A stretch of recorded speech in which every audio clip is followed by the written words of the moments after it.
Hey guys, just wanted to give you a quick overview of ScribeWare here. I've already opened up a report and we're at the client and property information page. Over here all the way at the left you can see you can preview the report or publish a report or copy it. Here in submit feedback, if you're ever having any difficulties or you want to give us suggestions, that just reaches right out to our whole tech team.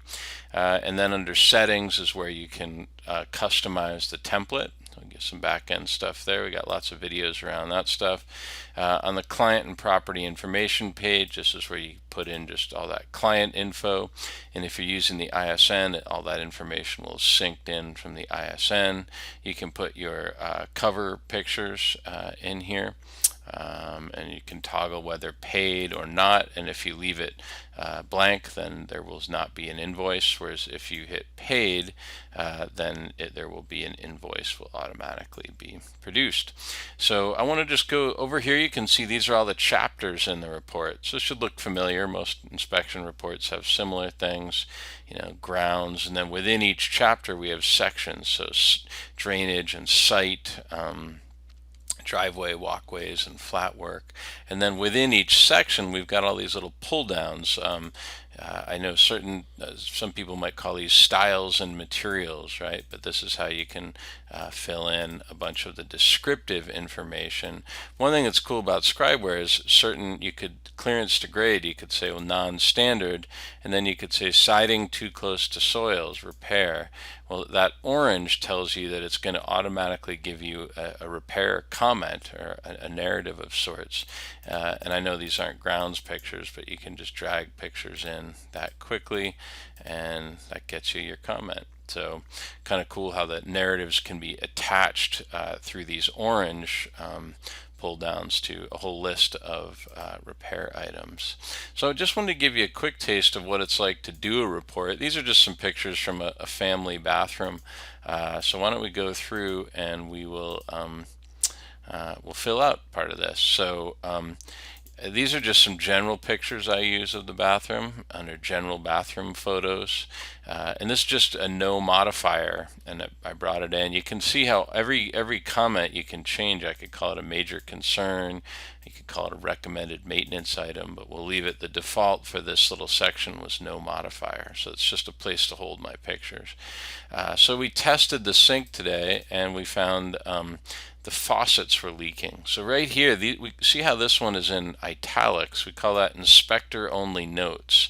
So all of this stuff here, none of this is going to show up in the report. All the stuff in italics is just for the home inspector, and it's just so I can get to my comments. So we could go under faucet and we could hit this and we could say here's leaking faucet. So we could drag this one over, and then we use a text replacement. The master bathroom sink, well, this is actually the family bathroom sink. So that's the faucet leaking. Now this whole sink was loose too.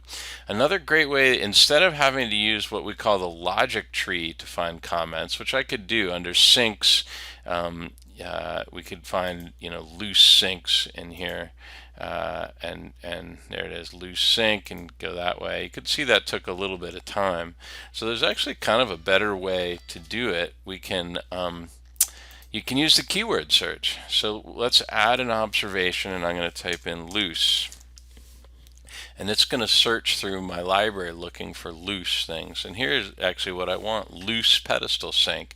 And you can see the blue here is this is also just for the inspector. It helps me identify the comment more quickly.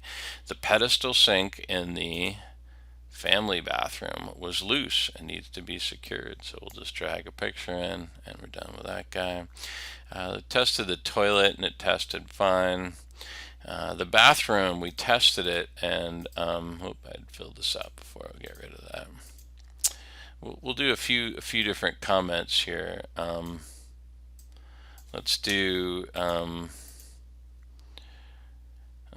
shower tile, right?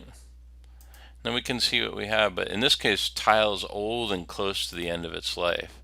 So we get a repair comment, and you can see I took these pictures on the mobile app and I used the voice to text just to caption them. So I already have this nice caption here: loose tile in the family bath. So we did that comment. The shower diverter was leaky. So again, we can find this comment multiple ways. One thing we could do is just look at our list of stuff, and we could find shower diverter. Come in here, leaking. The shower diverter, the family bath shower diverter leaking. Bring that picture in. Here we got a few more pictures we could dump into the old shower tile picture. This bathroom had a bath fan, and then the general bath condition was standard. And I like hitting this testing procedure note, but I like to use a lot of these in my reports. And it's basically just, it's kind of replaces the traditional CYA type stuff with what we call testing notes. And it's a way that you can let your client know what you did for them. It's sort of how one of the unique ways that ScribeWare helps home inspectors limit their liability by actually putting narratives right into the report. It's not just fine print disclaimer at the end of the report. It's really right in the report of here's what I did today, and then it helps explain the scope of our inspection. So anyway, I hope this is a really quick overview. There's so many more things I could show you. Over here you can see you have access to all these illustrations. There's so many features here, but this is just a real quick overview to give you a taste of filling out a chapter, a bathroom chapter in ScribeWare. Hope that helps. Cheers.